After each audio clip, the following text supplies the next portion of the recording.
মুসা আলাইহিস সালাম আল্লাহর একবার প্রশ্ন করলেন, ইয়া রাব আল্লিমনি দুআআন আদউ বিহি, আপনি আমার এমন একটা জিকির শিক্ষা দেন যে জিকির দিয়ে আমি শুধু আপনার জিকির করব, কেউ এই জিকির করতে পারবে না।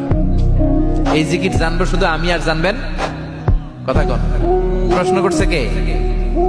হ্যাঁ, কাকে করেছে? আল্লাহ এমন একটা জিকির শিখান যেই জিকির কেউ জানে না, আমি জানবো, আর ওই জিকির দিয়ে প্রাণ ভরে আপনারে ডাকবো। আল্লাহ বললেন, মুসা পড়ো লা ইলাহা ইল্লাল্লাহ মুহাম্মাদুর রাসূলুল্লাহ। মুসা আলাইহিস সালাম বললেন, আল্লাহ চাইলাম কি, কইলেন কি? লা ইলাহা তো জাতীয় জিকির, এটা তো আন্তর্জাতিক জিকির, এটা জানে না এমন কেউ নাই, এমনকি হিন্দু ভাইরাও জানে। কথা কর আল্লাহ, আমি তো চাইছিলাম এক্সক্লুসিভ, আমার জন্য স্পেশাল, এর চেয়ে সুন্দর আর কেউ